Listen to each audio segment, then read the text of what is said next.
વરસાદના દિવસો હતા અને મને મારી બહેનને મળવા જયપુર જવાનું હતું. અંજલિ દીદીની લગ્ન થયાને 2 મહિના થઈ ગયા હતા. વાસ્તવમાં તો તે પોતાના સસરાલમાં ખૂબ જ ખુશ હતી. વિકાસ જીજાજી સાથે તેમના લગ્ન થયા હતા. જીજાજીનો પોતાનો બિઝનેસ હતો, પણ તેઓ મોટાભાગનો સમય પોતાની ફેક્ટરીમાં જ વિતાવતા હતા. આને કારણે અંજલિ દીદી તેમના પર થોડી નારાજ રહેતી. વાત તો સાચી જ છે. લગ્ન થઈ જાય પછી પત્નીને સમય આપવો જોઈએ. વાત તો સાચી જ છે. પૂરો પ્રેમ અને ધ્યાન મળવું જોઈએ, કારણ કે લગ્ન પછી દરેક સ્ત્રીની ઘણી ભાવનાત્મક જરૂરિયાતો હોય છે. જો પતિ તે પૂરી ન કરે તો પત્નીને ઘણી મુશ્કેલીઓ આવે છે. પછી તે ક્યાંક બીજા કોઈની શોધમાં નીકળી જાય છે. પણ મારી અંજલિ દીદી એવી નહોતી. લગ્ન પછી જ્યારે પણ અમારી વાત થતી, તે ખુશ તો હતી, પણ મને હંમેશા એમ કહેતી કે પવન, તારા જીજાજી મને ચાહતા જ નથી. પ્રેમ કરતા જ નથી. ખબર નથી તેમના મનમાં શું છે. અહીં પૈસાની કોઈ કામમાં જ ફસાયેલું રહે છે. રાતે મોડા આવે છે, ક્યારેક તો 2 દિવસ સુધી ઘરે આવતા જ નથી. જ્યારે દીદી આવું કહેતી ત્યારે મને જીજાજી પર ઘણો ગુસ્સો આવતો. આવા કેમ છે તેઓ? મારી અંજલિ દીદી તો ખૂબ જ સુંદર છે. અમે બંને કોલેજમાં એકસાથે જતા હતા. તે મને કહેતી, પવનભાઈ, તું જોઈ લે, મને તારા પર એટલો પ્રેમ છે કે તારા વગર કોલેજ જવાનું મન જ નથી કરતું. એક વખત આવું બન્યું હતું. ખૂબ વરસાદ પડી રહ્યો હતો. હું કોલેજ નહીં જઈ શક્યો તો તેણે પણ કોલેજ છોડી દીધું. કહેવા લાગે, હું પણ નહીં જાઉં, આજે ઘરે જ રહીશ. અસલમાં મમ્મી પપ્પા ક્યાંક ગયા હતા, તેથી અમે બંને ઘરે હતા. મને થોડો માથાનો દુખાવો થઈ રહ્યો હતો અને વરસાદ પડી રહ્યો હતો. મેં વિચાર્યું કે આજે કોલેજ નહીં જાઉં. ત્યારે દીદી કહેવા લાગી, જ્યારે તું નહીં જાય તો હું પણ જઈને શું કરું? તે દિવસે અમે આખો દિવસ ઘરમાં જ બંધ રહ્યા, કારણ કે બહાર ખૂબ વરસાદ હતો. ક્યાંય જઈ શકાય તેમ નહોતું. પણ કહે છે કે જ્યારે ઘરમાં ભાઈ બહેન હોય ત્યારે પ્રેમ તો થાય જ છે. અમે બંને પ્રેમની વાતો કરવા લાગ્યા. અમે ઘણી ગેમ્સ રમતા હતા. કમ્પ્યુટર પર ગેમ્સ રમવા લાગ્યા, કારણ કે મેં તેને પૂછ્યું હતું કે તારો કોઈ યાર છે? કોઈને પસંદ કર્યો છે? ત્યારે તેણે કહ્યું, એવું કંઈ નથી. હું તો તને જ પ્રેમ કરું છું. તને જ મિત્ર તરીકે ગણું છું. પહેલી વખત તેણે મને પોતાના દિલની વાત કહી હતી કે તેને કોઈ છોકરો પસંદ નથી.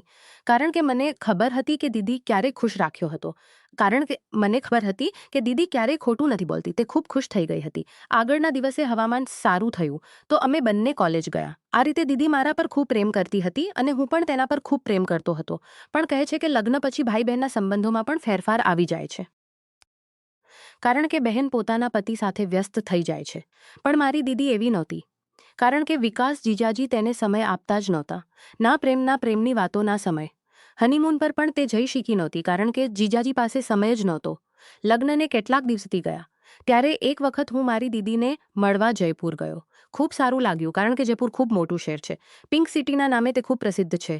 દીદીના ઘરમાં 3 દિવસ રહ્યો, પણ જીજાજી સામે તો એક જ વખત ઘરે આવ્યા હતા. તેમ છતાં તેમનું ઘર ખૂબ મોટું હતું. મને અલગ રૂમ આપવામાં આવ્યો હતો. પણ મેં દીદીને કહ્યું, યાર, હું અલગ ક્યાં રહું? તું મારી સાથે આવીને રહે. તો 2 દિવસ તે મારી સાથે જ મારા બેડરૂમમાં રહી હતી. કારણ કે મને ખબર તો મોકાનો લાભ લેવો જોઈએ. દિલની દરેક વાત હું તેની સાથે કરતો. પછી મેં મળી છે તો મોકાનો લાભ લેવો જોઈએ. દિલની દરેક વાત હું તેની સાથે કરતા. ક્યાંક તેમનું બહાર કોઈને સંબંધ તો નથી ને? ક્યાંક તેમનું બહાર કોઈને એવું કંઈ નથી. પણ મારા વિચારે તો તેઓ રોમેન્ટિક નથી. તેમને આ વાતમાં થોડી પણ રુચિ નથી. પણ જો પવન યાર, તું મારો ભાઈ છે. તને તો પોતાના દિલની ફિલિંગ તો જરૂરી છે. તને ખબર છે કે લગ્ન પછી હું પ્રેમ આપી શકું, જેની સાથે દિલની દરેક વાત શેર કરી શકું. કારણ કે કોઈને તો આવું હોવું જ જોઈએ. મેં સમજી લીધું હતું. પણ તે સમયે મેં દીદીને ખુશ રાખ્યો હતો. પછી મેં તેને સમજાવ્યું, જો યાર, શક્ય છે કે જીજાજી થોડા સમય પછી બદલાઈ જાય, તેમના દિલમાં પણ પ્રેમ જાગી જાય. દીદી ખુશ તો હતી, પણ કહેવા લાગી, તું વચ્ચે વચ્ચે આવતો રહેજે, મને સારું લાગશે. મેં કહ્યું, હા, હું આવતો રહીશ. અમે ચંડીગઢમાં રહેતા હતા. ચંડીગઢથી જયપુર ખૂબ દૂર છે. પછી મેં દીદીને કહ્યું, જો જરૂર પડશે તો હું આવી જઈશ. ત્યારબાદ હું ઘરે આવી ગયો હતો. પણ આગળ વરસાદનું મોસમ આવી ગયું. ત્યારે દીદીએ ફોન કર્યો કે ચલ યાર, તું મને અહીંથી લઈ જા, હું માયકે રહીશ. થોડા દિવસ ત્યાં રહીને આવીશ. ચંડીગઢમાં રહેવું છે. તો હું જયપુર ગયો. અમારી ગાડી પર અમે જયપુરથી પાછા આવી રહ્યા હતા. ત્યારે ખૂબ બરસાતું કે આવતા દિવસે ચાલીએ. દીદી કહેવા લાગી, ના યાર, મને અહીં રહેવું જ નથી. તો મેં કહ્યું, જેમ તારી મરજી. તો અમે પાછા આવી રહ્યા હતા. રસ્તામાં ખૂબ આંધી તોફાન શરૂ થઈ ગયું. ત્યારે રસ્તામાં દીદીએ કહ્યું, ચરણ, કે આવા આંધી તોફાનમાં તું ગાડી ક્યાં ચલાવશે? વાસ્તવમાં હું કાર ચલાવવામાં એક્સપર્ટ હતો. કોઈ પણ ગાડી હું ચલાવી લેતો, પણ આંધી તોફાનમાં જોખમ લેવું ન જોઈએ. તેથી અમે એક હોટલમાં રોકાઈ હતી. કારણ કે વરસાદ ખૂબ વધી ગયો હતો, હોટલમાં અમે એક જ રૂમ લીધો હતો. દીદી ખૂબ ખુશ હતી. મેં તેને પૂરો પ્રેમ આપ્યો હતો. મેં તેને પૂછ્યું, દીદી હવે જીજાજીમાં કંઈ બદલાવ આવ્યો છે? ત્યારે તેણે કહ્યું, અરે ના યાર, એવું કંઈ નથી.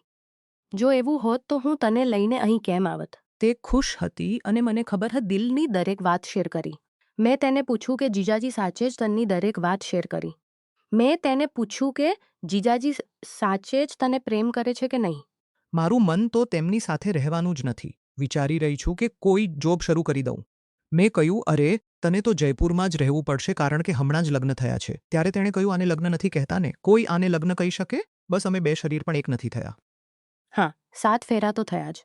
તેમણે મને પોતાના ઘરે બોલાવી લીધું, પણ આને નથી કહેતા. લગ્ન ત્યારે કહેવાય જ્યારે બે શરીરનું મિલન થાય, બે આત્માનું મિલન થાય, આપસમાં પ્રેમ હોય, ત્યારે જ લગ્ન થાય છે. એકબીજાની ફિલિંગ્સ સમજાય. મારી શું જરૂર છે એ તેમને ખબર જ નથી. બસ પૈસાથી કંઈ નથી થતું. માત્ર પૈસો જિંદગીની સૌથી મોટી જરૂરિયાત નથી. મને પ્રેમ જોઈએ છે. આ કહીને દીદી રડવા લાગી. મને ખબર હતી કે દીદી આ વાતને ખૂબ દિલ પર લઈ ચૂકી છે. મેં તેના મનની વાત વાંચી લીધી હતી. તેની ફિલિંગ્સ હું સમજવા લાગ્યો હતો કે સાચે જ તે ખૂબ માયુસ છે, રડી રહી હતી. મેં તેને ગળે લગાડીને ચૂપ કરાવ્યો. પછી મેં તેને ખુશ કરી દીધી હતી. પોતાની વાતો સંભળાવીને, પોતાનું કામ કરીને, દિલની વાતો કહીને, પોતાનું કામ કરીને તેને ખુશ કરી દીધી હતી. તે ખૂબ ખુશ થઈ ગઈ હતી. દેર રાતે અમે સૂઈ ગયા હતા. પછી આગળના દિવસે જોયું તો પણ ખૂબ વરસાદ હતો. તે રાતે પણ અમે હોટલમાં જ રહ્યા. આખો દિવસ અમે હોટલમાં જ રહ્યા હતા, કારણ કે બહાર નીકળવાનું મોસમ જ નહોતું. બસ 3 દિવસ પછી અમે ત્યાંથી નીકળ્યા હતા. પછી ત્યાં સુધીમાં દીદીનું મૂડ તાજું થઈ ગયું હતું. તે ખુશ હતી અને મને ખબર હતી કે દીદી ખુશ કેમ હતું. તે ભૂલી ચૂકી હતી કે તેના જે પતિ છે તે તેને પ્રેમ નથી કરતા, કારણ કે તેની સાથે હતો. મેં તેને પૂરો પ્રેમ નથી કરતા, કારણ કે અહીં હું તેની સાથે હતો અને મેં તેને પૂરો પ્રેમ આપ્યો હતો. પછી અમે ચંડીગઢ આવી ગયા છે. પછી તો અમે બંને બહાર ફરવા જતા, મસ્તી કરતા, મોજ મસ્તી કરતા. 5-7 દિવસ અમે આવા જ ગાળી દીધા. દીદીનું મૂડ બિલકુલ ઠીક થઈ ગયું હતું. પછી હું પોતાના કામમાં જવા લાગ્યો, કારણ કે જોબ તો હું કરતો જ હતો. દરરોજ રજા પણ નહીં લઈ શકાય. પછી એક રાતે દીદી મારા બેડરૂમમાં આવી. કહેવા લાગી, જો યાર, દિલની વાત કહું છું. તું મારી અહીં કોઈ જોબ લગાવી દે. જોબ કરીશ તો બસ બધી સેટિંગ થઈ જશે. પછી તે મને કહેવા લાગી, વાસ્તવમાં અહીં તો હું પડી છું. અહીંનું મને બધું જ ખબર છે. અહીં જોબ કરીશ તો ખુશ રહીશ, પણ તારા પર ડિપેન્ડ નહીં રહું. પછી મેં તેને કહ્યું, અરે મારી જાન, તું મારી દીદી છે, મારી બહેન છે. ડિપેન્ડની વાત જ નથી. જે મારી પાસે છે બધું તારું જ છે. વાસ્તવમાં મમ્મી પપ્પા તને એટલો પ્રેમ કરે છે, હું પણ તને પ્રેમ કરું છું. આ કહીને મેં તેને પ્રેમ આપ્યો હતો. તે કહેવા લાગી, ના, તે વાત તો નથી. મને ખબર છે કે તું મને પ્રેમ કરે છે. હું પણ તને પ્રેમ કરું છું. પણ યાર, જિંદગી ચલાવવાની છે, જોબ તો કરવી જ પડશે. પછી મેં તેને કહ્યું, હું તને જોબ નહીં કરવા દઉં. એટલો પ્રેમ હોવા છતાં પણ જો હું તને જોબ કરવા દઉં તો પ્રેમનો શું ફાયદો? તું ઘરે રહે, સાંજે મારી સાથે ફરવા જ જાય કર, જેમ મરજી વખત વિતાવ. હા, ટાઈમ પાસ કરવાનો છે. મારા ઓફિસમાં આવ્યા કર. બંને બેસીશું, મસ્તી કરીશું, વાતો કરીશું. કારણ કે મારા ઓફિસમાં બીજું કોઈ હોતું નથી. મારું વધુ કામ તો હોતું નથી. તું કલાકમાં મારું સારું કામ થઈ જાય છે. બાકી તું મારી સાથે ક્લબ ચલાવીને યાર. દીદીએ મને આવું કહ્યું તો મેં કહ્યું, હા, જરૂર ચાલીશું. પછી તે ખુશ હતી. આગળની સવારે અમે પ્રોગ્રામ બનાવી લીધો હતો કે એક વખત કસોલી ફરીને આવીએ. પહાડી વિસ્તાર છે, હિલ સ્ટેશન છે. અમે આગળની સવારે પ્લાન બનાવીને 3-4 દિવસ માટે કસોલી ગયા હતા. તે ખૂબ ખુશ હતી. મુશી હોટલમાં લગ્ન તો થઈ ગયા છે, પણ હનીમૂન થયો નથી. કોઈ વાત નથી, તું મારી સાથે છે, મને આજ ખુશી છે. કોઈ તો છે જે પ્રેમ કરે છે. મેં કહ્યું, અરે યાર, હું હંમેશા તને પ્રેમ કરતો રહીશ. મને યાદ છે કે તે સમયે રાતના વાગ્યા હતા, કારણ કે અમને ઘણો વખત થઈ ગયો હતો. પછી તે કહેવા લાગી, જ્યારે તારા લગ્ન થશે ત્યારે તો તારો તે પ્રેમ નહીં રહી શકે. આ કહીને મેં તેને ગળે ન કરીશ જ નહીં. કહેવા લાગી, ના, હું એવું લગાડી લીધી. પણ મને ખબર હતી કે મારે તેનું પૂરું ધ્યાન રાખવી ક્યાંથી છે. કારણ કે જીજાજીએ તે કામ કર્યું હતું જે કોઈ નથી કરતું.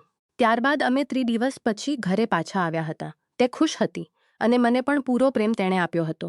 મમ્મી પપ્પાને ખૂબ ખુશી હતી કે હું અંજલિને ખૂબ પ્રેમ કરું છું. મેં એક સમયે બેસીને વિચાર્યું કે આ સમયે અંજલિ દીદીને વિકાસ જીજાજીની કોઈ પણ યાદ નથી આવતી. મારા માટે આ પ્લસ પોઈન્ટ હતું, કારણ કે જો તે તેમને યાદ કરતી તો ખૂબ દુઃખી થાત, માયુસ થાત. પછી મમ્મી પપ્પા પણ પરેશાન થાત. પણ મને આ સારું લાગ્યું કે ચલો, તે તેમને ભૂલી ચૂકી છે. હવે દીદીને અહીં આવ્યાને 4 મહિના થઈ ગયા છે. જીજાજીનો કોઈ ફોન આવ્યો નથી અને અંજલિ દીદી, કારણ કે દીદી મારી સાથે ખુશ છે, મમ્મી પપ્પા સાથે ખુશ છે અને મને વાસ્તવમાં તે પૂરો પ્રેમ આપે છે. અમે ભાઈ બહેનમાં ખૂબ જ પ્રેમ છે. સમજણ સારી હોવી જોઈએ. પછી જિંદગીની દરેક ખુશી અમે કોઈને પણ આપી શકીએ છીએ.